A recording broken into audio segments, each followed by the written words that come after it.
there's one parent who goes, "Oh my God," it's really, really upset about. No, has to be there. We got to go. He can't be quarantined. We're like, wait, what's the problem? He goes, I have 40 people coming to my house Friday night, and it's like, oh, this has nothing to do with the welfare of your kid or spreading any. So their incentive is whatever to have these 40 people over for whatever reason, right?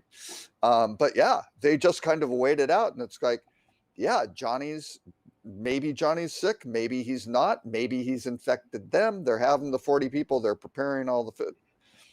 I don't know, but they're going to run with it, right? That's their own personal risk assessment. And again, back at the beginning of the pandemic, that one meeting in Boston generated, I can't remember how many, like 3,000 cases, right? Because it was just, nobody knew about it. There was no social distancing. There was nothing going on, right? No masks. And it just wildfire, right? And again, in different states, all back to that one meeting at the Seaport Hotel or whatever in Boston. It's just crazy. But again, these people know it. It's a year later. And they're smart people. They're educated. They're executives in companies, right? Yeah. Twisting this to a marketing perspective, I'm a little surprised because I've had some success with some of the marketing strategy of the FOMO issue. You know, we often talk back before all of this happened, spas. We're very good about being that aloof. If you didn't pre-plan, you were out. Like, oh, we're going to go to this place on because it's a spa there and you're going to love it.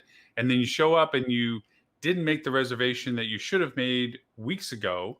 And the opportunity for you to go to the spa does not exist because there is a limited amount of inventory and you didn't make a reservation. And unless somebody cancels, you're out, and the spa is not a function of your stay at the resort.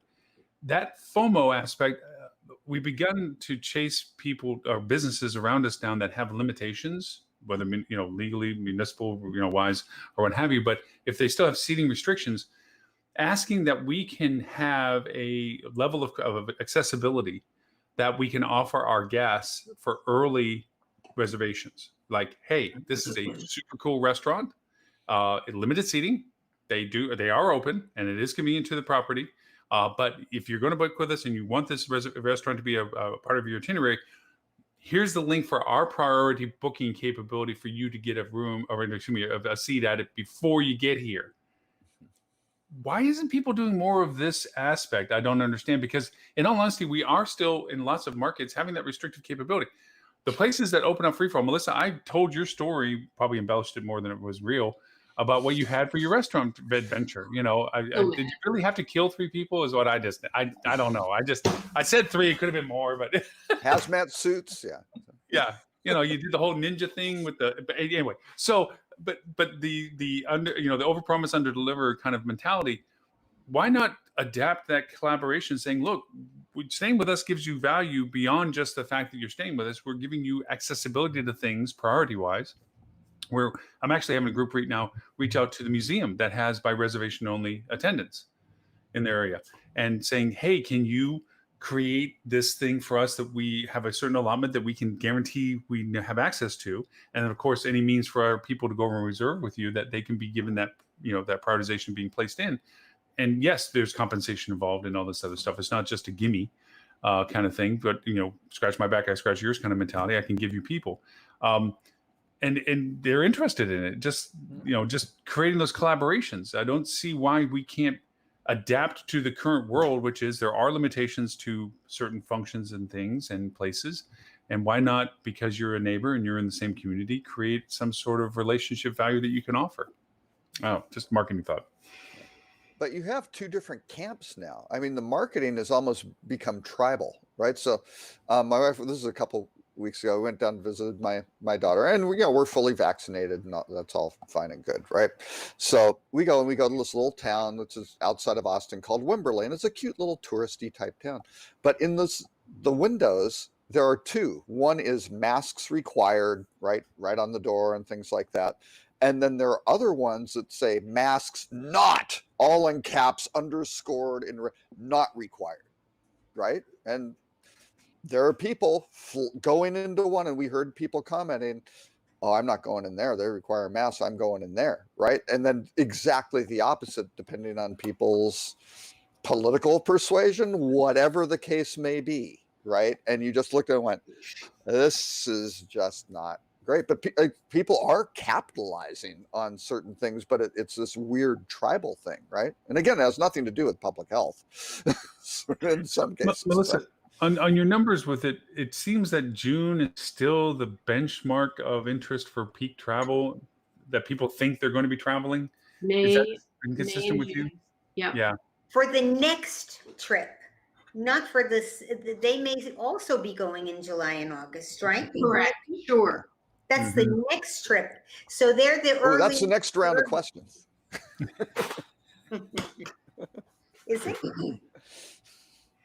So, I mean, I went through a pessimistic stage where in January I was very optimistic from your last the report you had in January of like, oh my gosh, we should start.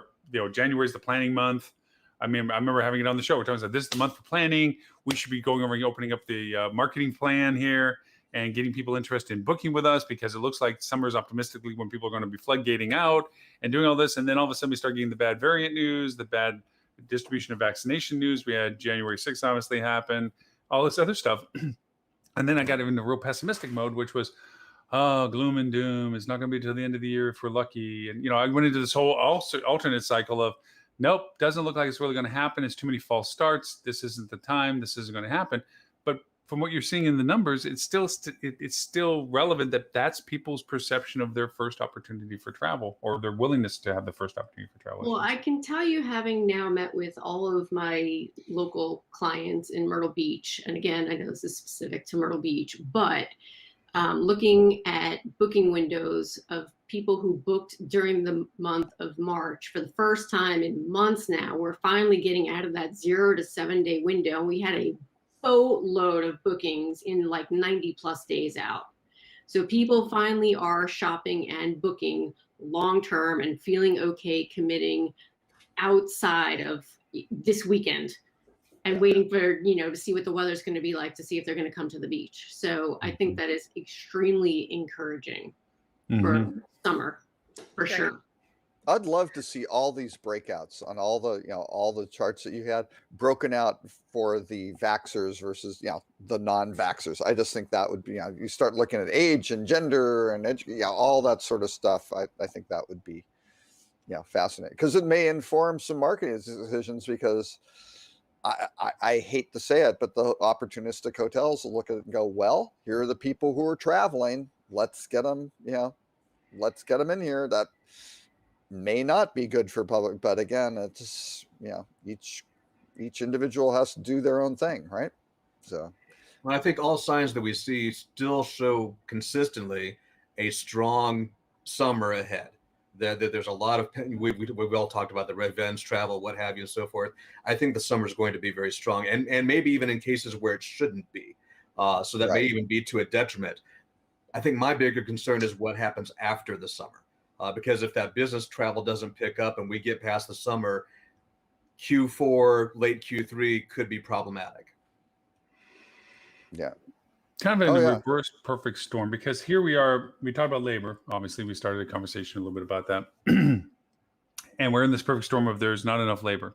And part of the contribution and interpretation of contribution to this part of the perfect storm is that people are able to get enough monies from the unemployment process right now than they would be going back to lesser paid hourly positions.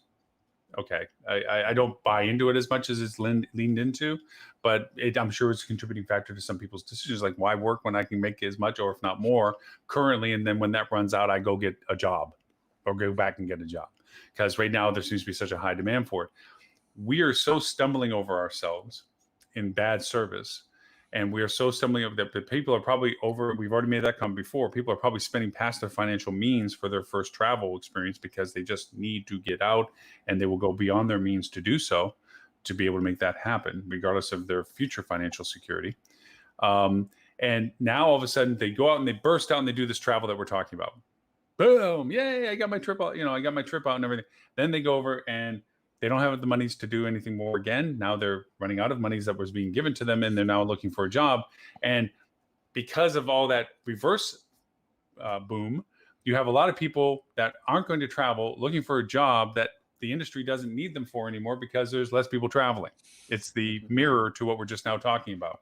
You have a lot of people that are wanting to look for a job. We don't have a job to give them because we don't have the business to give them a reason to have a job. Is that a possibility? You know, I think, when I first started watching this a year ago, I thought, well, even when things come back, people aren't going to rush and immediately book travel because we're all out of pocket for a lot of money that we might have made.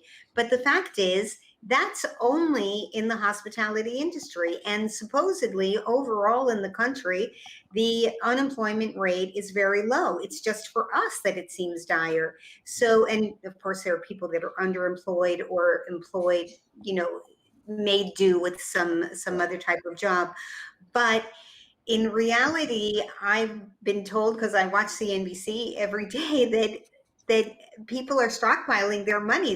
Because they haven't traveled, because they haven't gone on to restaurants, because they haven't had to buy fancy dresses to and they're wearing yoga pants like I am right now. They haven't had to buy fancy shoes because flip-flops will do at a time like this. So people not having to commute into New York City are like millionaires now. Like not Right. having to pay the toll over the bridge every day. Millionaires. And they're paying down credit card debt, and they're actually making some good, responsible financial, personal wealth decisions. And the stock market has been pretty good. I mean, if you compare if you had saved and you watched what happened in the last year, you're up overall.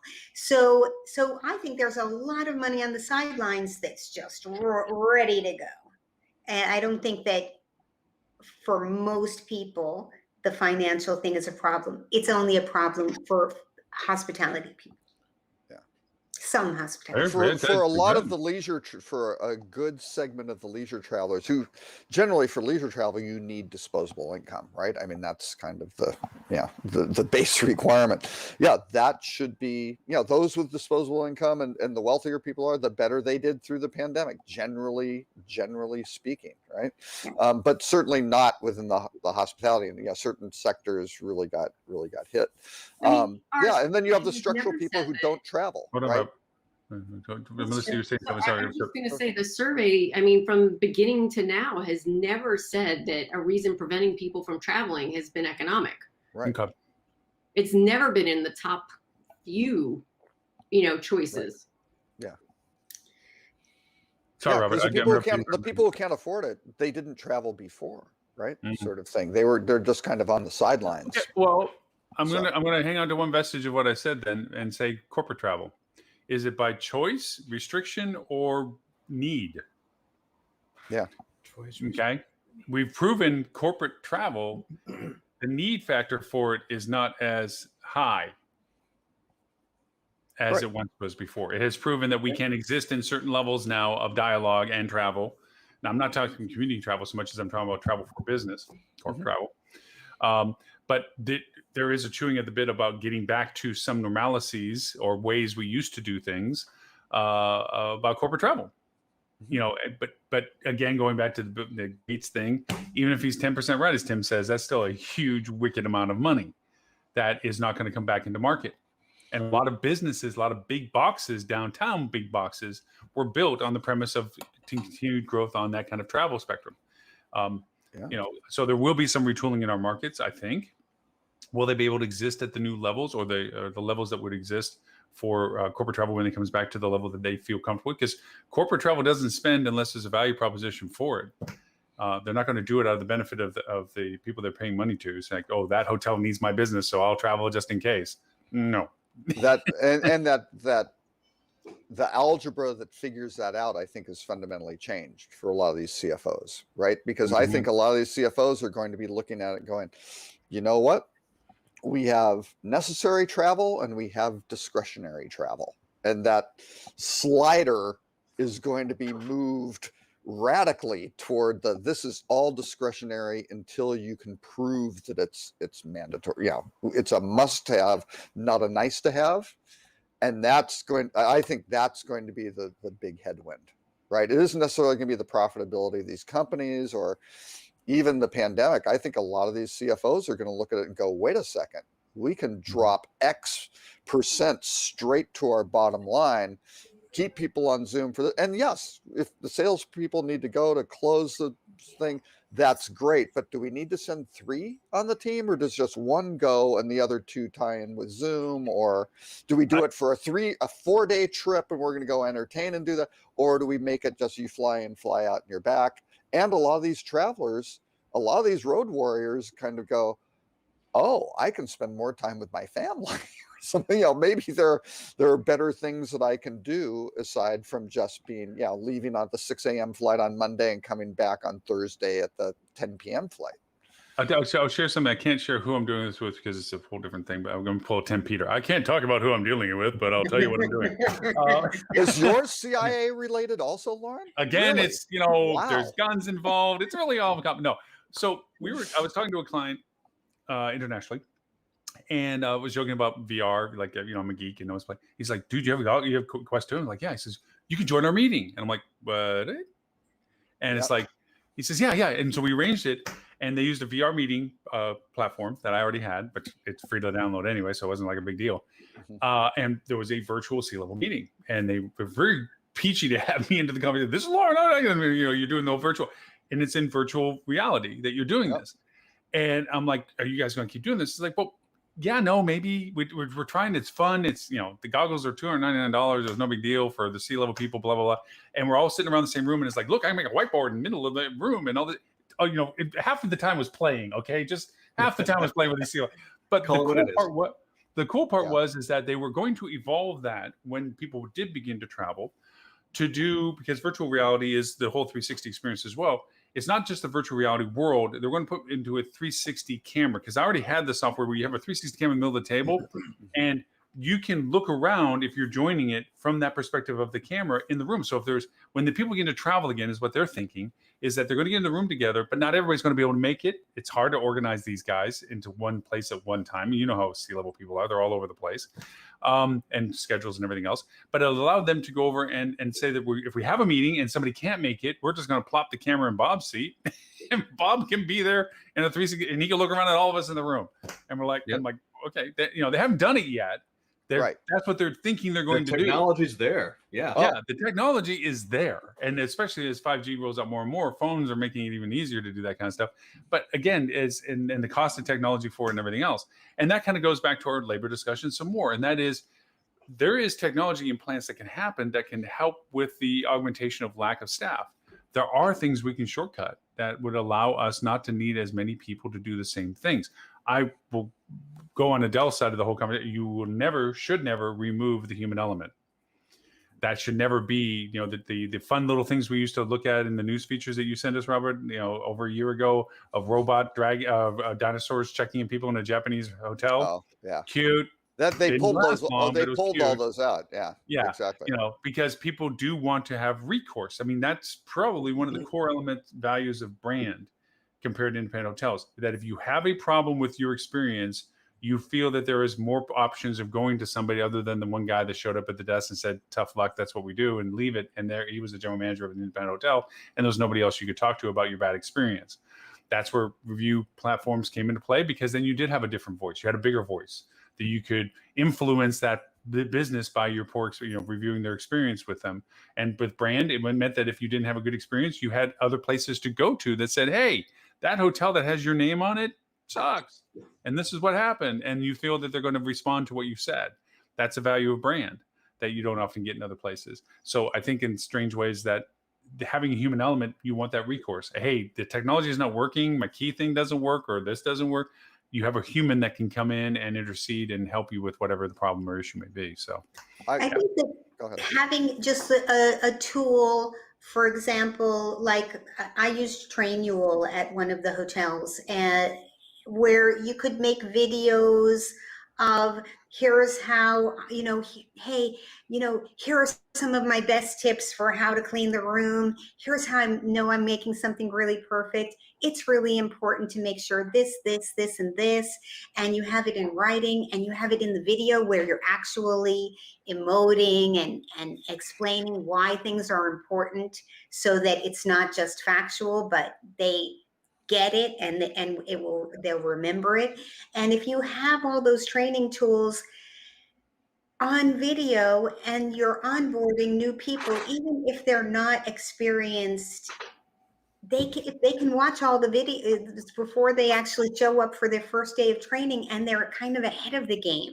So it makes that the combination of having the technology tool and a human person reinforcing that once they're on property or at the restaurant or whatever, makes that so much easier. And have a reference.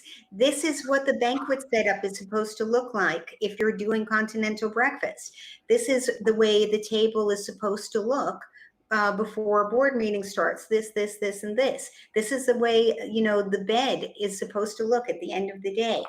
Having all those, so that the new staff member can check on their phone and compare it, while they're early on, it'll just make the training so much easier. That's just one example of how we can speed things up to make it easier and require less time for the trainer, because the trainer has already one time made that video, one time written those things and expressed them fully, and everybody can listen to it in their own time. Right. It's just like coaching for 1,000 people on one session, as opposed to one-on-one sessions with everyone. Yep, and repetitively going over the same thing again and again, and only updating the parts you need. It's very true. I think, going to Richard pointed out the empty offices and so forth. I would like to make one thing. I think we're going to have different bumps in our perception of what happens in our business cycles. One of them will be everyone wanting to go back to work, missing that camaraderie, missing that engagement, the office environment, as it were. But I also believe we're going to hit a time where, when the weather turns bad on them, or the car isn't working, or the transient system isn't nice again, or all the other things that we used to whine about when we had to go to work, when they begin to creep back into our, oh man, remember when I used to just sit at home and wear yoga pants, or in some cases just wear pants and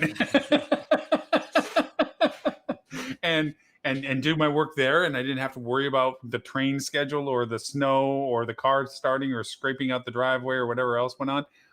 We're going to have that cycle too. And I think that's when we're going to really have the true point of companies allowing the tolerance of learning that people can do and function correctly from home. But they're going to have to create that criteria, because one of the biggest things that they always hung over everybody's head about working home is, how do I know you're working? Then you've hired the wrong people. Yeah, bingo. That's what I have to say. If you don't trust your employees, then you've hired the wrong people, or maybe you just micromanaging and don't need to be. Yeah. Are they producing the work that they're supposed to in the time frames that they're supposed to? Right. But again, some organizations don't have that nailed down, and they aren't necessarily the best run organization. And so some of this stuff will be self-correcting, because those organizations should have problems. But yeah, I think the VR side is going to be very interesting. I was on a Twitter Spaces chat.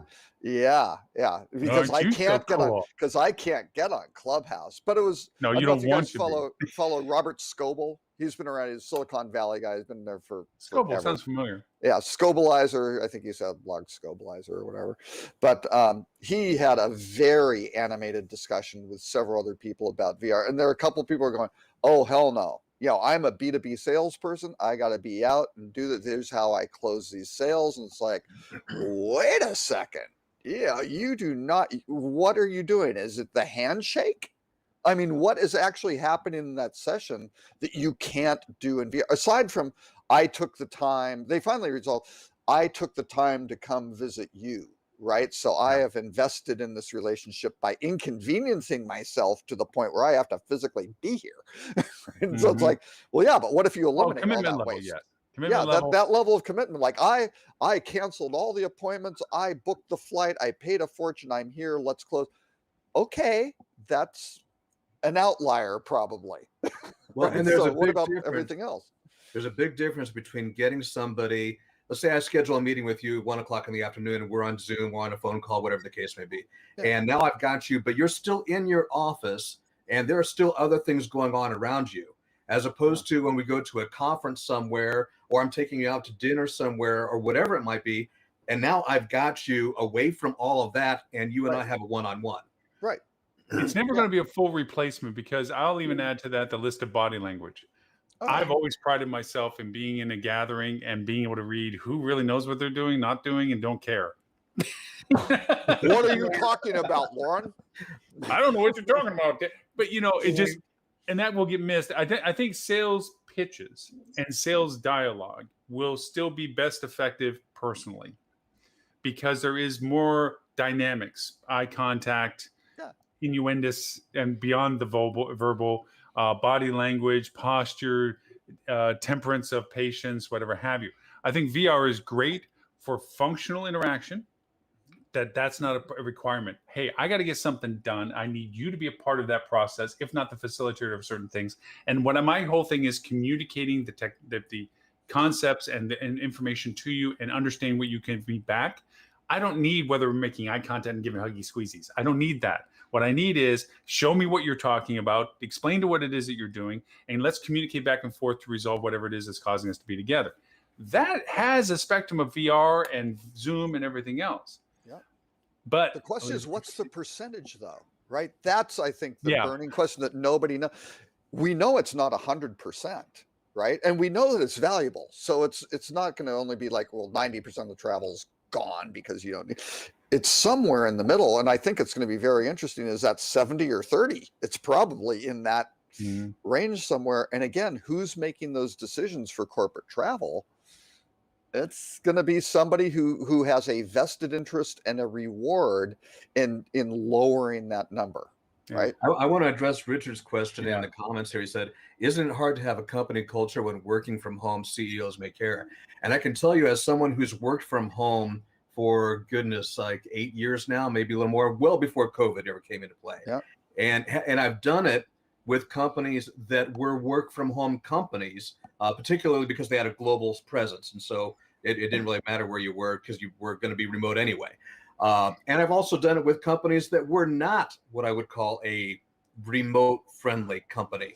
And there is definitely a disadvantage to working remote in that type of a company, where if you were in the office in a cubicle and you had a question, you could just stand up and say, hey, Susie, how did you do this, or whatever, or that around the water cooler conversation, all those kinds of things that you do miss out on. But for companies that have embraced that, and that is their norm rather than the exception, they have learned ways to accommodate that. And sometimes even that means that you and your team just have a call, a Zoom call, where you're not talking about business. Just talk about stuff. How was your weekend? What did you do? How about, you camped out with Boy Scouts over the weekend or whatever, and just have that around the water cooler lunchroom conversation that you don't get anymore when you don't go into the office. And that helps build some of that camaraderie. But if you are just strictly this is the time of our meeting, and you come in, I hope you have all your questions ready, because if you don't, when the meeting's done, you're out of luck until next week. That doesn't work. I don't Yeah. know. But that doesn't build culture or loyalty, I don't think. And I think Dan Cockrell, maybe it was Dan Cockrell, but maybe it wasn't. But you have to take the time to celebrate the good stuff, so that people feel motivated to achieve and feel appreciated.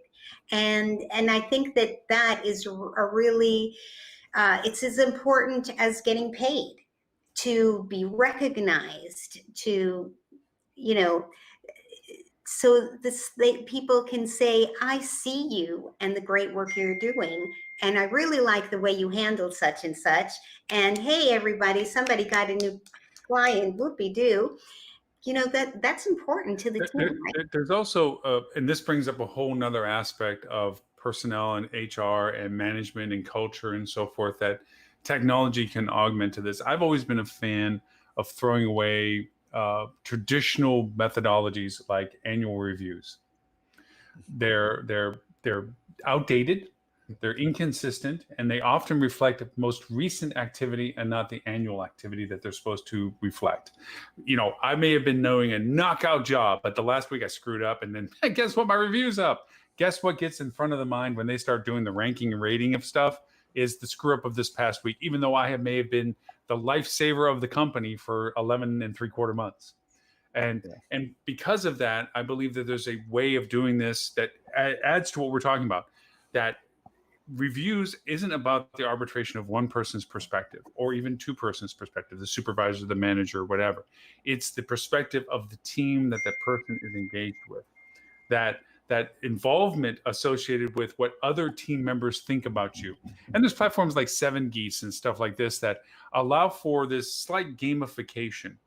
We're all given tokens of awards that all of us can share. I want to give Melissa lots of tokens for amazing survey, and through that process, there's an ongoing collaboration, an ongoing reward system, ongoing acknowledgement. I want to acknowledge Robert's effort this week for making a bang up newsletter, and they get put together so that when it comes time to give a financial reward, it's not once a year.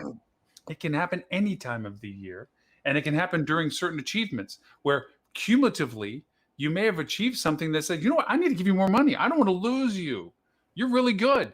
And everybody in your team thinks you're really good, and everybody's acknowledging you and giving you all these things that they said are representations of their thankfulness to you. And so I'm going to give you a raise right now. I don't want to lose you, Adele, because you're amazing. And there you go. And it's not about whether you were here for a year. It's whether the fact that you're a valuable asset. And if I lose you because somebody else is going, wow, Adele's pretty good at that, we should just poach her from there and take her over to here. Why do I have to wait a year for you to come up with that? You might just go and say, you know what, you're not really acknowledging me and I'm really rocking this. And this company over here sees that. I'm just going to go there. There's ways to do this that already exist. Sorry, Dean, you're going to say something. Oh, I was just going to say, but the reason they're built that way is because most of those programs are designed based on the assumption of I may have to weed out somebody and get rid of the bottom feeders, and they're more focused on making sure that they're covering their rear ends for that than they are about rewarding the employees. There's always a dark side to it, but you know what? That's how we do marketing. Oh, I'm sorry, that guy had scrap. Let's dump that thing. It's not because it's my pet project one, which unfortunately may keep it alive because I'm the CEO and that's my pet project, and I'll keep it alive even though it's a dead horse and we're dragging it to a well. Good marketing is done the same way. You throw out all these campaign variations, you do multivariate testing on all this stuff. Let's see what floats based on the KPIs that you establish as success metrics. And when it falls below it, you say, hey, it's not a bad idea. It's just not a good idea right now. Shelve it. Well, you just don't throw it away saying, oh, we tried that before and it didn't work. Yeah, you tried it at a different time or a different project or different promotion. There's lots of other variables other than it just didn't work. But the idea is that you cull the herd, as you said, repetitively to make sure that what is running is at the optimum level of what you say is the minimum standard of performance and in the criteria of what you were actually doing the project for. Hey, guess what? That's personnel. That's you've explained management right there, right? Because you have objectives, right? For a position, you have objectives, you have various processes that they're involved in, you have a minimum standard of performance, right? So there's a little bit of the ideal of what you want, but and then you basically have the variances. Here are the expectations. Here's your actual performance. How do we give you the tools to get your performance up to the expectations? And let's go work through this iteratively. And if eventually, if it doesn't work, you stop that advertising campaign. Sounded like a great idea, but there's just nothing there to get. It's not. Right. It's the wrong time, or it's the wrong place, or the wrong whatever it was. Right. Yeah, and you wind up doing that. So the whole thing of creating these cultures, it's not easy, and Netflix is a great example. Netflix is famous for having their, they call it a no vacation policy. Other people call it unlimited vacation, right? Because you just take vacation when you want to do it. It took them like a decade to get that worked out right. It was an idea, and they had people abusing it and things doing it, and they had to kind of figure out how. And I think it was the culture catching up where everybody goes, yeah, here's how we do it. And as long as you do your job and everybody kind of respected their coworkers and everything, then it works, right? So It kind of goes back to when you were a kid and you used to play dodgeball. Well, maybe not anymore because it probably is dangerous and you have to wear helmets or whatever it is they make you do. But back when you played softball and the kid that couldn't play very well never got picked until last because he had to get picked because he still had to fill the team.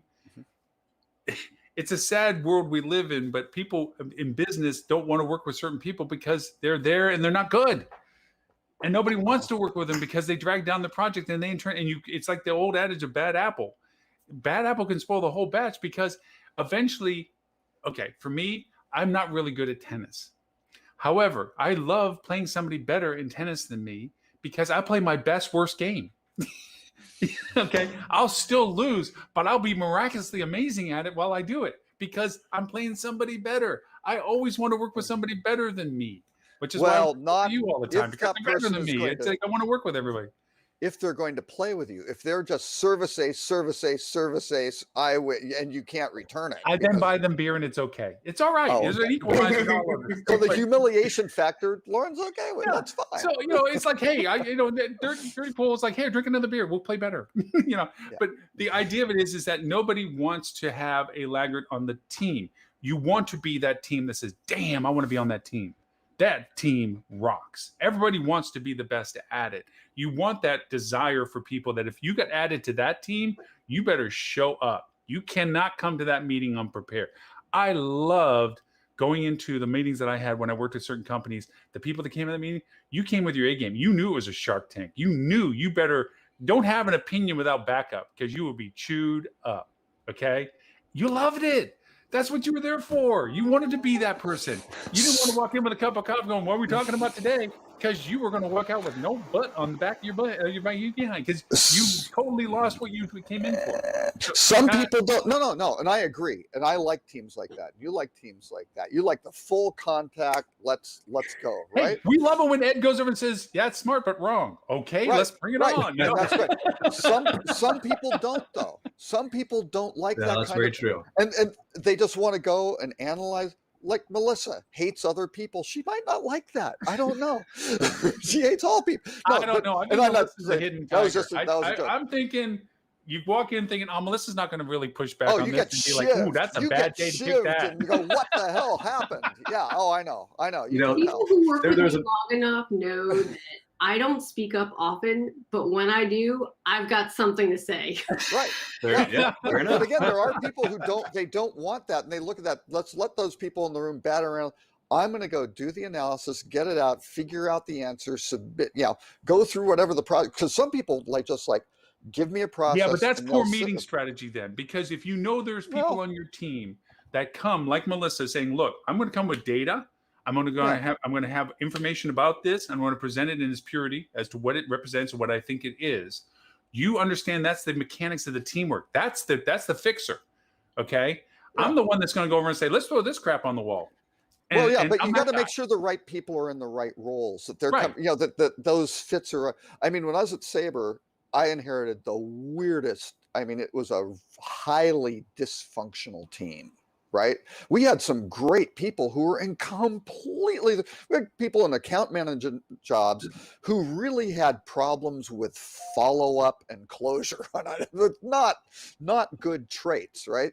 But they're incredible trainers. They were in the training department. They were fantastic. They were really good at teaching the client how to do it. That had nothing to do with what their performance was getting measured on. Really, I mean, when you really look at here again, are the incentives aligned with the objectives? You're like, this guy is a square peg in the. What do we do to get him out of this role and something he's really fantastic? He's better at this than anybody else, but he's in the wrong place, right? So yeah, and you just had the weirdest. I mean, my second day on the job, I had people come, and normally it's just like, "Hi, I'm here. I'm the new guy. I'm your boss. Hey, we're moving modules in 2 weeks, and I refuse to sit next to Jimmy. And if you try to make me sit next to Jimmy, I quit." And you're like, "Well, it's very nice to meet you too." So, I mean, and that was kind of the function where these people hated each other and wouldn't work, and it was just Yeah, but holy crap. it- And it- it took a while it took about 6 months to But- figure that stuff out. You and- can have a room fix full it, of right? alphas. You can have a room full of alphas, but they all have their pace. They have all their stuff. I would look at this if Melissa and I were working on the same team. I might throw a dialogue in. I have an opinion about it. I have a perspective on it. I have a concept purpose to this part, but I also leave it up to shoot it full of holes. If it can't hold water, it wasn't a good idea. I think I would throw, if Robert, you disagreed with me, we'd go banter back and forth. Vidal, you and I disagreed with banter. But if Melissa, who sat there, whenever said, this is what I think, it'd be like freaking E.F. Hutton. Okay. Whoa, stop. Because as you said, Melissa, if you're going, you don't talk much, but when you do, you bring the elephant gun. Okay. Because it comes from this is my data source. This is you come with the authentication statement. When you realize that dynamic of a team, that's what gets the result. I talk about it as a walking dialogue. And I've said this story before. When I was GM, we were walking down the back hall and I had this beehive of people around me. And it was the daily grind of stuff. We have this issue, this broke, this, and we're going round and round, and maybe a doorman would walk up and is walking with us because he has something he has to deal with. But we're talking about something banquet related. And all of a sudden he'll pop up and say, well, hey, what about this? Nobody said, who the hell do you think you are? You're the doorman. We're talking about banquet stuff. Wait your turn or any of this other crap, because we weren't that kind of team. We stopped, we listened, we thought about it in an equal playing field. Was that a good idea? And we shot at it and thought about it, and that's a great idea. Let's do that. Meanwhile, turn around to the doorman. What is it you need? You joined us. What do you need? That dynamic, that team you can make the impossible happen. Just takes a little bit longer. That's all it means. Because when you get that kind of trust and collaboration, you got a Melissa that comes in with an elephant gun on truth. You got a Nadell that will always tell you the human factor. You got Robert who will go over and I don't know where. No. But just picking it up. But the idea of it is that you have all these different players doing this. You solve anything. There's nothing you can't solve. It's also a magic time. It's also important we talked about bringing your A game, and as you're always bringing your A game, never let yourself play lower than that just because somebody else is in there that might not be more qualified. And a perfect example, there's an old friend of mine that I used to shoot pool with, and he was far better than I was. And we'd go shoot pool, and we'd be out, and he just beat me time after time after time. And I'd ask him, I was like, come on, take it easy on me. Give me a break. And he'd look at me and goes, no, I won't. And I'm like, why not? He goes, because you won't learn anything. Right. Okay, fair enough. It's true. And that's why I say with the culture part of it, going back to what we originally brought this up with, the culture part of it is you don't want deadwood on the team. You don't want to be like, oh, Melissa's on the team? Well, that's a bad example. Stuart, perhaps. Okay. Yeah, Stuart definitely. I would definitely be on that attitude. It's like, wait a minute, why does Stuart have to be here? He's the owner's son. What? He's already got the cush job. Let's just go have him go play golf again or rugby or whatever the hell he does in Papua New Guinea. But that's just me. But I would much rather have, oh, dang, Melissa's on the team. That means I got to walk in knowing I got to know what I know, and I got to be firm about my answer. I just can't say, I think it's blue today, because Melissa will be the one going, really? Why do you feel it's blue? I have all this information that says it's not blue. But anyway, so yes, in that sense, and I think also Richard brought up about my earlier conversation about technology. I don't know if there's a disparity between younger people willing to do just the remote stuff versus not wanting to do the remote stuff. I don't know. I don't think it's a age category. I know, to be fair, younger people are wanting to be more interactive, I think, because of where they are in life. You want to meet people, you want to interact with people for lots of reasons we won't get crude about. But, just but the idea of it is that you're wanting that interaction more. Plus, also, you have that youthful, I want to do more than what I've done yet mentality. And so I think probably inherently they're going to want to be more energetic about going and doing and being and seeing and traveling and all this other stuff. I think from an older perspective, if we're just to put age into it, you have more responsibilities, that you have more reasons not to have to be so concerned about that. You already have relationships, or you already have family, you already have established routines to things that being home might be more convenient for you compared to the youthfulness of not making a difference, I guess. Well, and those team dynamics are tough. And I think you made a great point, because if it's a younger person and you're in, something like this, right? You just got some boxes on a screen. Very difficult for that doorman to become one of those boxes to get to get listened to in this kind of environment, right? Yes. Because all Yeah. of us, they have to be bold enough to, oh wait, do I raise my hand? Because or maybe not, and who's dominating the conversation or who's doing what, or damn, Melissa has all those facts and Lauren seems pretty passionate about this, and whatever the case may Or be. drunk, either way, it can go either way. Well, that's true. Yeah. But again, that can be very intimidating. And again, if the culture of how you handle things remotely is very different. I mean, you look at a group like WordPress or Automatic, they have I think it's 1,400 employees or something like that, which isn't a huge organization, but they're in 70 countries. They have no physical offices, right? Mhm. But apparently, from what I've heard, that company has a great culture where everybody's working together, and it's a true team that's performing well and doing all of these great things. So it's possible. It's just the recipe for that's really different from the whole in-person, here's how we do that, and how these companies adapt and figure that stuff out is not, it's not going to just be take the recipe book down and do it, because everything's going to be very, very different for every organization. I also want to add special needs people involved in this conversation. We cannot ignore the fact that not everything works for everybody. Right. That there's two sides to this coin. One is being able to do this for some people that may have physical limitations is an amazing thing. The fact that I don't have to organize my travel to work with all the obstacles our society has created for people, for ramps and door accesses and things like this, that stress diminishment has probably been a huge positive by being able to work like this and not have those concerns. By the same token, visually impaired people or people that may have limitations, or audio people that have limitations as to their ability to interact, these can create huge obstacles for them that the office would provide a solution for, being able to work together based on what they're doing. So there is no, this is going to be perfectly fine to replace everything. And you can't have them be in the office alone just because they're the only ones willing to be there or capable of being there for whatever it is that they're doing. So there has to be a wonderful mix of this. And I think it goes back to something that was discussed earlier. There should be a flexibility of value, that if it works better to do it this way at the times that it is, this day or that day, like you said, the Netflix zero vacation thing, like, hey, life is life. Today, something happened. I got a doctor's appointment. I got a family thing. I got you know what? The weather's crappy and I just don't want to fight the weather to get into the office thing. Whatever it is, as long as there's an alternative that can be satisfactory to the corporate requirement of business, this is awesome. The fact that those things now create as an option, this is great. Can the doorman do that every day? No, because physically he's got to open the door, unless they got to put it. Maybe you can sit home with a button. Thank you. Welcome to come in. Thank you. And also the interactions that he has with the front desk team and the concierge and everything, and the manager just observing things and chiming in and giving suggestions.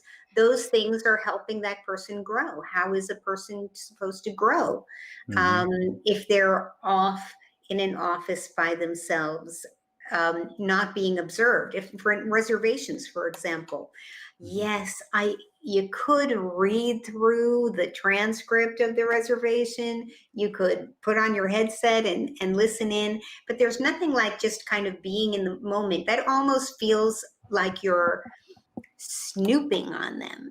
But if you just happen to be in the room while you're hearing certain things, you get an idea of what's missing, what's going well, what's missing, what can be better, and you can softly coax that conversation so that that person has growth and can be a future general manager someday. Yeah, there's a lot of nonverbal communication that goes on in a hotel, and for anybody that's had the pleasure to work in a hotel, you can tell by a look from your doorman who the guest that's having the issue is. That didn't require a word. That didn't require nothing other than that person, yeah. And by walking out to the lobby, that's where you're walking to, because that's the person you need to talk to, because that's the person you got called going, yeah, listen, there's such and such going on. The dynamic of that, and going back to my beehive of conversation, when we're talking about an issue, everyone has a unique perspective from the role that they're playing within the hotel. as with any office, as with any, I mean, you working in an office environment, you can have somebody walk by your office or your cube or something, and they can give you the look that tells you, oh, they're in the office, are they? You know, the person you guys talk about when you're by the water cooler, they're here, or the client that everybody talks about, they're in the, they're in the meeting room. You know that by the way that somebody walks by your office going, hey, Lauren. Oh, they're here. Okay. You know, that doesn't exist in this world. That exists in the personal world of I'm working with you in a space and we go together and we spend time together. But that unspoken dialogue, that communication capability is magic when it's worked collectively, where it's not about politics or preferences or cliques or niches or, you know, whatever have you, but when it's worked into the benefit of everyone, when you're with your team in a meeting with a client or somebody or whatever, and your team can look at each other and know what, I'm going to pause now because Adele's ready to talk, because I know by the way that Adele just looked, you know what? Adele can add a solution to what the client just brought up. And I don't have to say, oh, Adele, did you want to say something? It's like, no, I can tell by the way Adele's looking, it's like, give it to me, you know, that kind of thing. That's magic. That's cool stuff. When you're with a team like that, you do that with, I can tell you the 3 teams in my life that I had that benefit with. I mean, literally faces and names, because when you have that kind of collaboration with people that you work with, every day is a good day. No day's bad. You have bad things happen, but it's never a bad day. Yeah. So, anyway, that's me being happy. Melissa, sorry, there was a few more things. I'm sure there's a lot more things, but is there some other things that you wanted to make sure we didn't miss now that you have that hot off the press? Oh, goodness. Let's see. I'm just scrolling through some interesting things. We've already talked about when people are going to travel. That hasn't changed. We asked again about the hotel cleaning protocols increasing or not increasing your confidence in staying at a property. Same things as a whole that we've seen before. The quote unquote deep cleaning between guests is very highly popular, as is the TV remote sanitized and placed in a sealed bag. However, for the people who are not getting a vaccine, they just don't give a crap about anything. Everything is all fine. You know, it's just going to it's going to strengthen your immune system by getting these things. There you go. Yeah. So. Okay. I don't understand from a technical. I know high tech's going to come up in September, and I am actually looking forward to the fact that I can hopefully plan logistically to actually go in Dallas, go to high tech, because I think it's going to be, if everything stays safe and nothing really goes far left again, having HSMA as a combination of their marketing conference, the Rock Conference, high tech, and everything else. I think this is going to be a huge mega love fest. I don't think anybody's going to go to any of the sessions. I think it's all going to be group hugs and kumbaya. I don't get any work done. Yeah. But why hasn't? Okay, so I can be at home and we have one remote for the Roku. Guess who gets that? My wife. Okay, so for that in mind, I want to change the channel on TV when my wife's not there and the remote's on the air and I'm too lazy to get up. I can use my phone to change the freaking channel on the TV. Why can't somebody figure out how when we go to the hotels, you can just have that function and get rid of the dang remote worry? Like, you know what?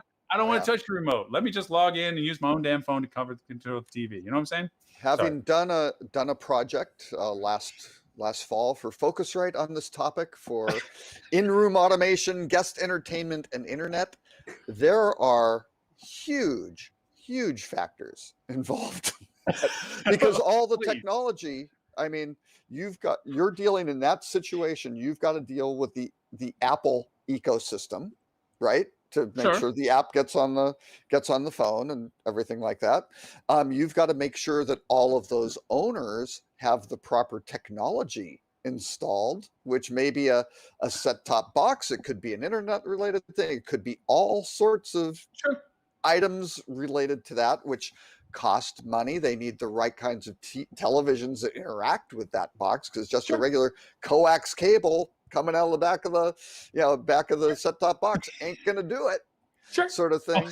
Right. You need all those things, and all of a sudden they go, oh, that's more expensive to do this and to get consistent compliance across all the brands. Dude, and all you 30 told me brands. Is if I have a hotel that has this functionality and I solve an issue that Melissa pointed out as a concern based on people's sentiment of this thing, I just stole money from your hotel that didn't have it. That to me is what that said.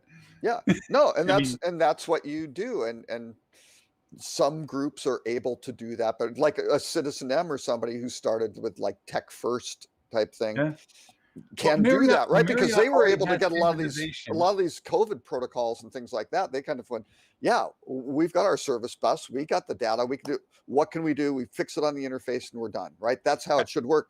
The other guys don't have an enterprise service bus to go bolt stuff onto. Okay, Right? so Marriott, just to take one out of the hat, Marriott has their app, and Marriott allows you to do lots of things with their app, and also Marriott has a standardization of their hardware in their system, and Marriott already even allows you to log into your Netflix that supposedly gets purged at the end of it when you're no longer using the password accesses. So you already have this functionality of dialogue that the hardware is already there with a platform that's already capable, with an app that's already downloaded on Yeah. multiple platforms. Why can't they just say, let's add this small little thing, and boy, we can sell compared to anybody else that doesn't have it. After 7 years, what percentage of Marriott hotels abide by the corporate standard for casting? It was Oh, I'd probably established say like in the 6 or 7 teens. years. Probably What? in the teen percentages, I You're a imagine. little high, but yeah, it's maybe above 10. It's like 12% or something like that. So they win, that everybody else loses. So- Guess who's going to start buying new But technology? that's not, that was something, it was recommended. And here's what we're going to do. And this works. And Gus Liger, we figured this stuff out, but it's not deployed you by know the what owners, core right? business Because you is, have or to, money making. Go the ahead. carrot isn't enough. They need the stick. And that's a problem, right? So, Just Go ahead, Dean, I'm remove the sorry. device from the equation, because you can have voice activated services. My little dot over here, whose name shall not be mentioned because she'll turn on, will control my Roku. You can control your Roku with that, and you don't have to Yeah. use that necessarily, but just have a voice activated thing that says TV. but TV but on, now show me you're the on. dealing with Amazon Well, you don't have to interacting deal with with. that. You can use other technology. Oh, but what if somebody, what you want to do ultimately, I mean, the end game is if someone's an Android user and Google Assistant does freaking amazing things, right? You should be able to just tell your Google Assistant, or if you've got Siri on your Apple device, Siri should be able to do the same stuff, right?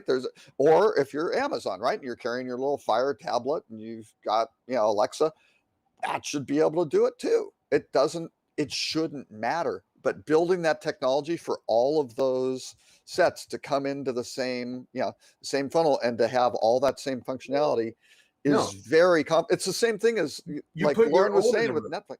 What? You put your own in the room, so you don't worry about the consumer bringing theirs along. You No. have your own hardware that's in the room that's built into the entertainment. That's going to fail.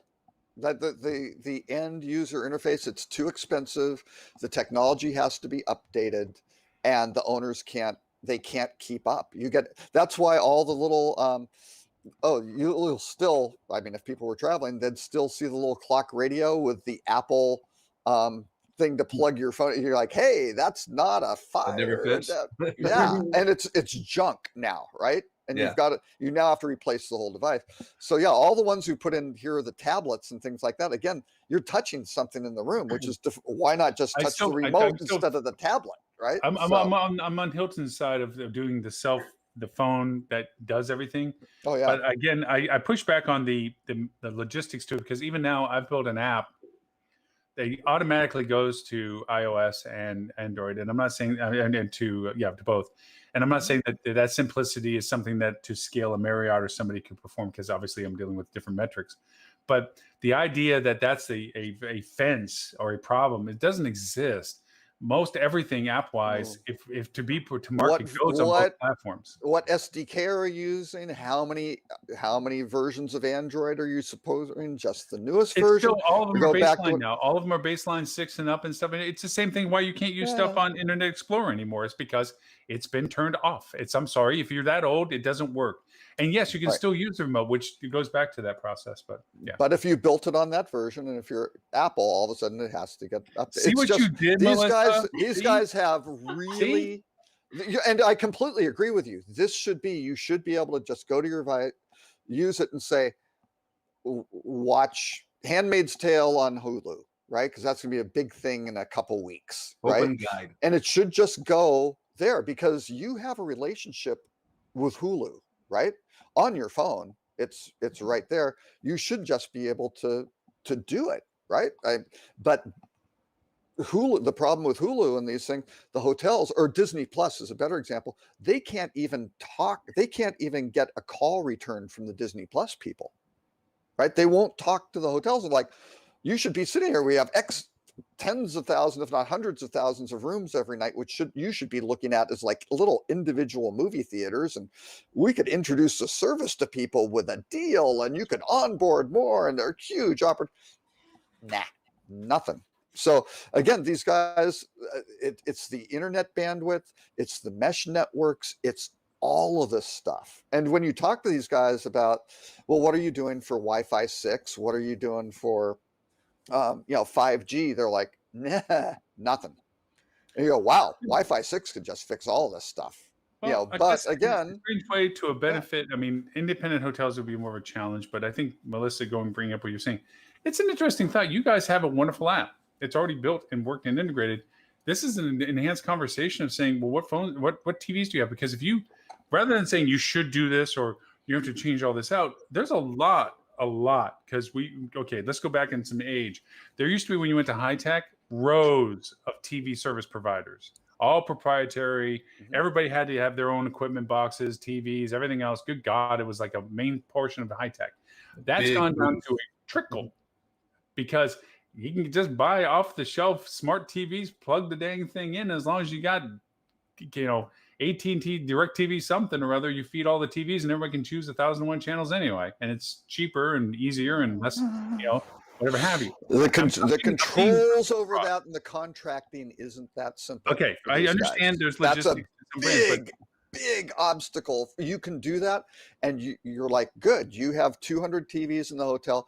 Everyone, you're going to play Netflix $15 a month to go do that. And you go, oh, that doesn't work, right? So yeah, you've got to be careful with all that, and then you multiply it by all of those different services and all the different what I'm saying functionalities. is, but what I'm saying is that from a client of fuel travel, let's say, if they found out that they had TVs that were much like they are now, smart TVs, the Roku TVs and whatever have you in the world, and you have this, how cool would it be to be able to functionally say, okay, great, you can control the TV with your own remote by just looking at the code that pops up on the TV and putting that into your Roku, and for the time you're there, that's when it works. And you shouldn't even have to do that. I mean, if you use Hotspot 2.0, you should just walk in from your device and you should transition Can't, from your because then the 4G room next network. door can have the same problem. You have to hex key into what you're getting to that No, TV. So you don't control no. your No, it's because the credentials through the registration for the property management system then give you. Yeah, see, now the you're thing making to it go- bigger. Now I'm just making it dirt simple. It's just a No. function of the app addition to the TVs that are capable.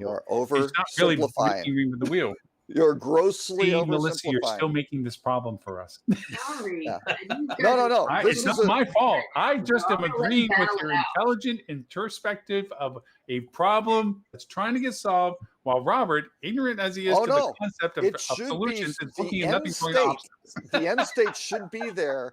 The hotel industry has not, again, the incentives for the owners and the brands to execute that objective are in conflict. It hasn't gone. And actually, let's even to get the TV out of it, just simple onboarding to the Wi-Fi would be great. You just walk in instead of having to go put in SSIDs and things like that. If you're a member of the rewards program, and Starwood, Hey, before Marriott already Marriott had- has that, dude. Marriot already has yeah, the they took ability to log the in Starwood automatically. process. Yeah. Oh, yes, but they were also using the MAC address of the phone, which is now getting randomized by everybody, and that doesn't work anymore. Right? I didn't So say now, it's going to keep working. I said it was working. it was, and it broke. So yeah, because Another solution's in play. and I'm it was sure, it was 'cause very Marriott's elegant. They very go, that's independently Lauren's, smart and everything that's the else like MAC that. ID on Lauren's phone. So he goes to the Courtyard, he goes to the Ritz-Carlton, everything. It's like, wow, he doesn't have to log in. It's there because they go, hi, welcome back. Robert, But all I now know you is can't do that that from a security perspective. you are the Sorry. poo-poo player for this conversation. You are nothing but obstacles. No. I am prescribing to Melissa's idea, idealistically, that this is something that'd be an amazing thing that would solve the obvious apparent dilemma from the data that's being used. There's a solution, and there are two starting points to the solution. One is a unique hotel identifier, right? Oh. That you can establish that entity of the Here's the hotel company. as a Somebody would unique. come up with that. But if Yeah. only somebody would come up with that. Jeez. You do that. So all of a sudden you have a trusted authority that you can exchange credentials with. And then on the other side is self-sovereign identity through like the Distributed Identity Foundation and the W3C, who sets all the internet standards, who go and say, yes, here are all the different. And actually, I was on a call earlier this morning, which was very interesting because we're working with DIF and how to get this thing done. And actually, interestingly, the hotel industry or the hospitality and travel industry may be leading the rest of the world on this. This is very, very that's cool stuff. But you have all, we were talking about our use case is going to be changing your address, right? Because you're part of 7 reward programs here and these programs are, what happens when your address changes? Right? How do you give that to it? And what's going to happen is you have a little token that goes out and says, yes, that's a validated address. Or yes, I work for IBM or Amazon or whoever. Do they need to know your pay stub and see how much you get paid or what you're, no, you just need that validation, right? And then you can decide to share, having self-sovereign identity. You know what? Marriott's got everything. They can, Marriott can know that I travel 50 times a year instead of just the 6 to Marriott's. I travel 50 times a year and I'm members of all these programs. I'm willing to share that with Marriott, but Hilton maybe not for whatever reasons. So you should be able to pick and choose and pass that stuff. And those technologies exist. But again, it's going to start at one end on the supply, one end on one end on the consumer. That's And 3 guess ends. what? You're going to connect the dots between the two. So for the independent hotel, you don't need the large central Marriott app or whatever to go make that happen. Okay, Or if we're playing the Expedia game or anyone else. password, the word for today is self-sovereign. identity. Self-sovereign identity, SSI. Big thing. Yeah. Okay. We can talk about with it. that, If you care to dig deeper into identity hubs, nobody knows how those work yet. But they're essential to this process. So. I have definitely wound up Robert. I apologize now. Oh no, there are very smart people working. Kind of the people working at Nick Price, former CIO of Citizen M, who came up with the whole enterprise service bus, things like that. Doug Rice, the former, head of HTNG, Gene Quinn, who a lot of people know from like co-founding Focusrite with Philip Wolf. But before that, Gene used to be the guy at Viacom and MTV who set up all their digital stuff, right? It used to be before that, I think he was with AOL, did a Tribune, newspapers, always that online digital. Now you're just name dropping, Robert. No. There are some very, very smart people involved in this stuff. So very cool stuff. With that, I'm going to go over. So it will happen, Lauren. It will. I've named the. I'm glad you're optimistic about this. But I'm working on the solution. I'm working really hard on the solution, and I'm not getting paid for it either. It's all pro bono. So don't be bitter. Don't drive angry. All right. With that in mind, Melissa, was there any closing item you want to make sure we hit? Two really quick stats. Super quick that we'll not have any discussion about. Okay. I don't think. First is talking about flights. This is the first time we've seen people ready to fly within the next 30 days of higher than 10%. We're up to 21% of people said they would willing to fly within the next 30 days. Nice. So that was exciting to see. And then lastly is, hang on, wait for it. It's going to be brilliant. Okay. What people want to hear from hotels, we're back to packages and specials taking over the top spot. We had more than 50% of votes this time, and that's the first time it's been in the top result since a year ago. Everything has been about safety, safety, safety up until now, and now we're back to people wanting to hear about packages and specials, which good or bad, not sure, but it's definitely a shift. Interesting. And if you correlate that with the time that you're thinking people are wanting to travel, I might have to alter my travel ad strategy because we have not been promoting, for those that they know the segmentation, packages. We've been promoting hotel stay. Right.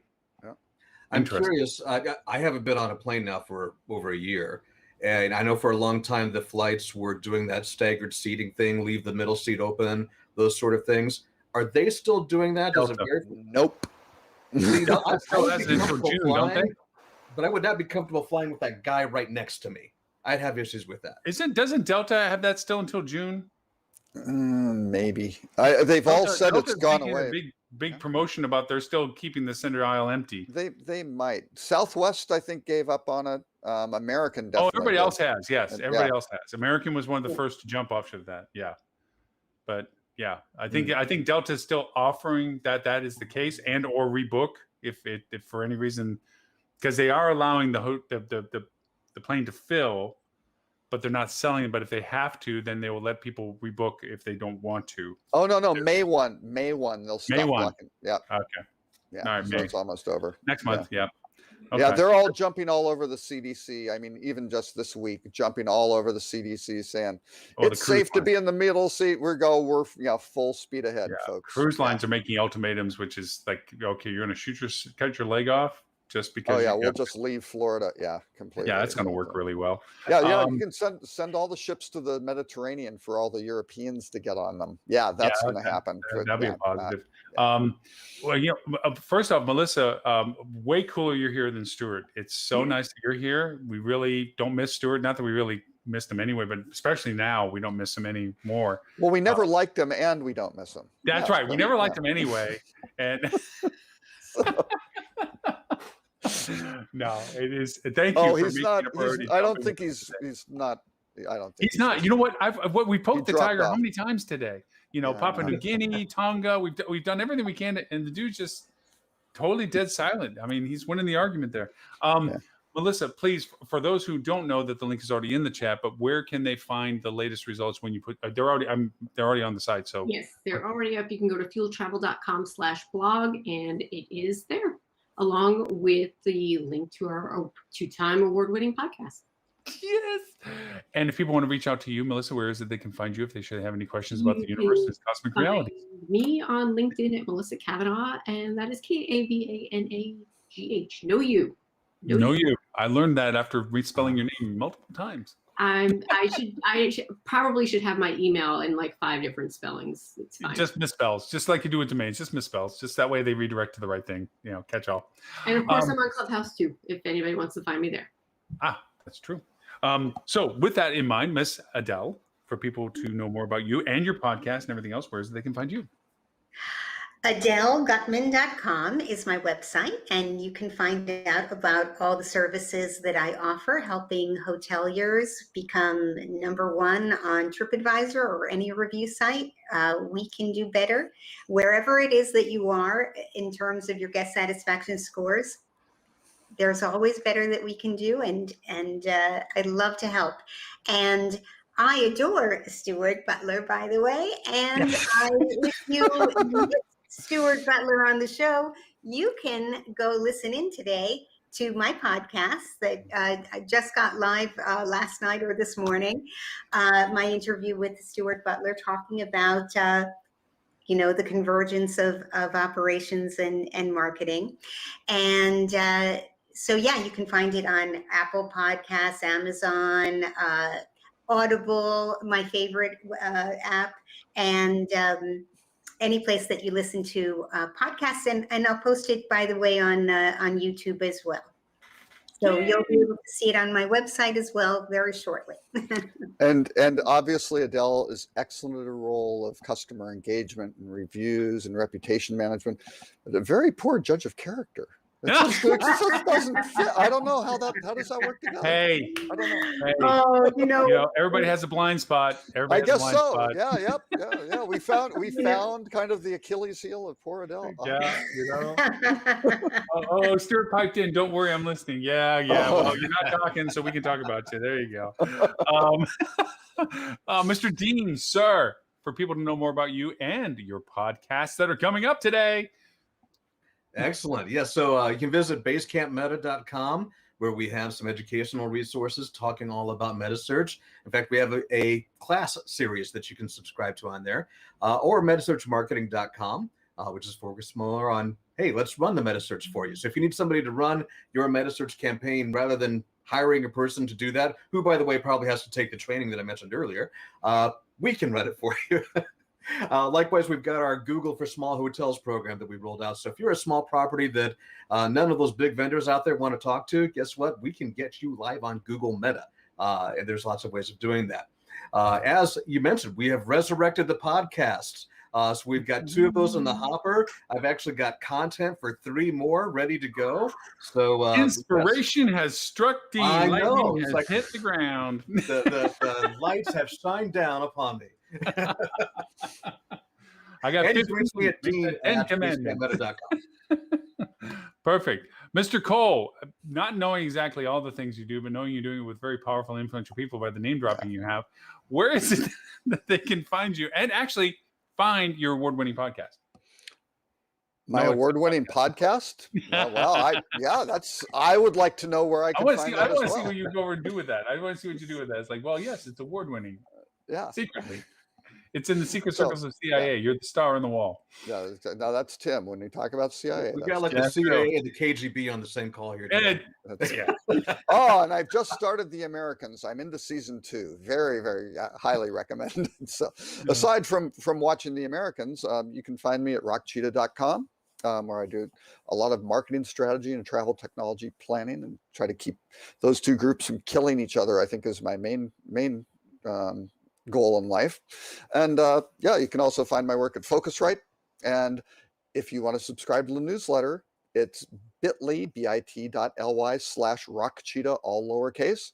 And there are a whole bunch of stories that you can look at this week. Now, there were a couple. Adele did point out, she dropped a note. There's one is, what is hospitality and why isn't it working, from the New York Times, which I highly, highly recommend. It's about restaurants, but it transfers pretty aggressively. And the reason, because I said there was going to be a quiz, which you guys obviously stressed me out a little bit at 6:30 in the morning. I know. Yeah, I was like, but the quiz was, why did I include that? It was because Marriott now is going full automat in terms of vending machines and things like that in their hotels, or at least they're prototyping it. It's like complete non-human. Here's a wall of stuff that you can go push the buttons and get, which automat was pretty popular in the 1950s, I think. I was about to say, and if you go to the Netherlands, there's Fabos and places where they have hot food in little windows, and you put the coins in, or you put the card in, and you pop out the food, and it's amazing what's old new. It's amazing. Yeah, and Japan has some cool things like that too. Yes. I would not argue that is. I wouldn't argue that that's hospitality, however. No.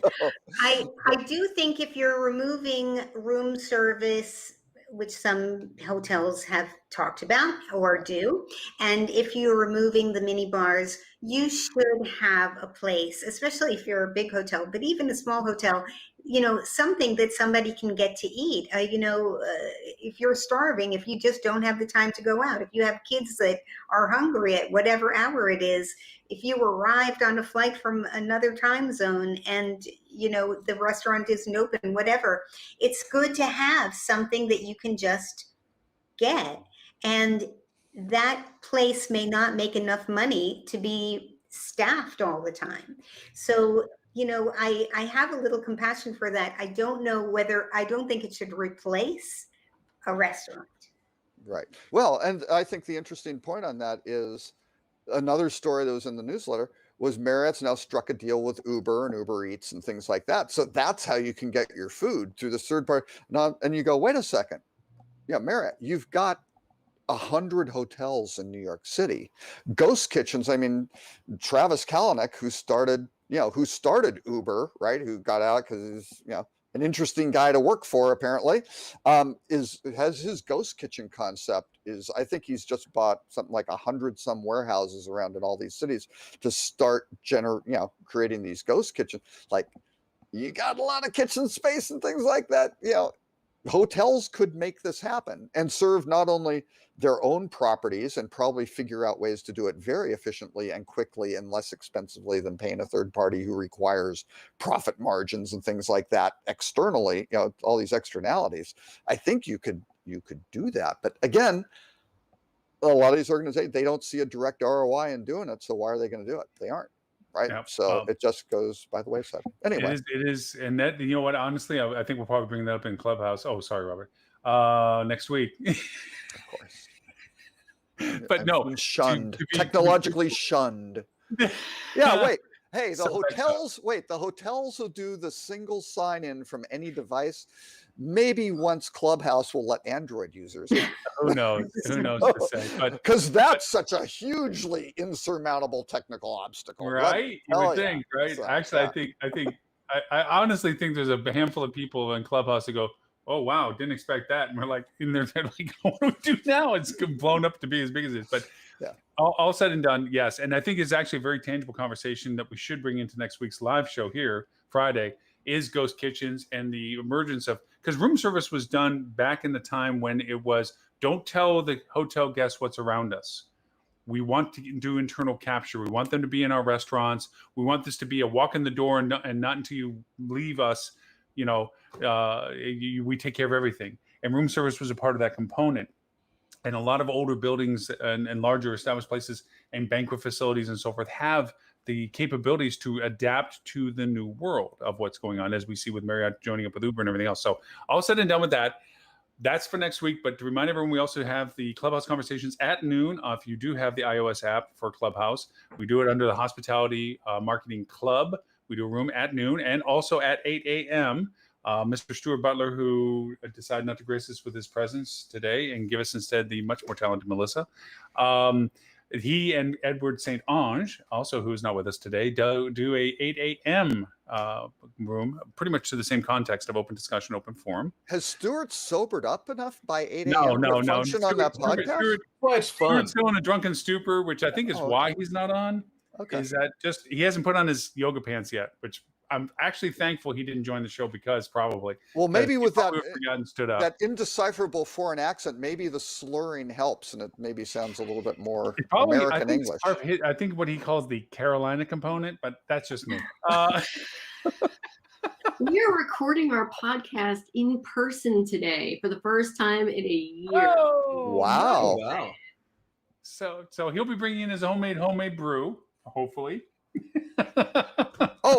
I didn't say one other thing, which I think is very important for the industry to know, which I did highlight in the newsletter. A year ago, RevPAR for the hotel industry across the U.S. everywhere was $15.22. I saw that. Yeah, Wow. right now it's $95.22. So that's that $80 difference is, that's the difference from last year to now is pretty eye-opening. Yeah. So with that, we also want to make sure that everyone can play this back. We do replay this at 11:30 a.m. Sydney time, 11:30 a.m. London time on Wednesday for those who are in different time zones, even though we do get lots of people that watch us in those times and live anyway. We do have our Clubhouse at noon, and we also have the Hospitality Marketing Podcast. We do have the Sales Podcast. We do have the let's see, marketing, sales. I think I got all of them. Yep. Revenue management. Lily's. Lily. Sorry, thank you. Forgot about Lily's revenue management project, which Lily, I think, is going to come back with us next week. I think she's been one of 25 jobs or companies she started since then. So we'll see whether Lily pops back with new stories to tell. Wait, have you done your crocheting and I think jeweled applique ones? Are those out yet? That's a whole different one, and we won't talk about Stuart's Star Wars Club room, which he has yet to actually convene, which bothers me because he made me join it because I was really geeking out with it. I might join that one. Would you please? Because we're whenever Stuart sobers up enough to run a room, we'll have a Star Wars room to talk about deep Star Wars stuff. But anyway, with that, thank you everyone for hospitaldigitalmarketing.com/live. You get to play back all these shows. So even this little part that you probably want to play back. But anyway, talk to everyone next week, Clubhouse and or on the live show at 11:30 a.m. Melissa, thank you for joining. Adele, thank you as always. Robert, hey, thanks for showing up. No, I'm just and as I say every week, today. I won't be here next week. Oh man, actually, it's kind of fun to have you here. So it's kind of, and Dean, thank you as always. Stuart, we ran out of time for you to join us. Sorry, bud. We'll maybe catch you next time. Okay, maybe you can join in next time. Be the running Matt Damon joke. Yeah. Yeah, running Matt Damon joke. All right, bud. Everybody, thank you so much. We'll talk to you all next week. Bye.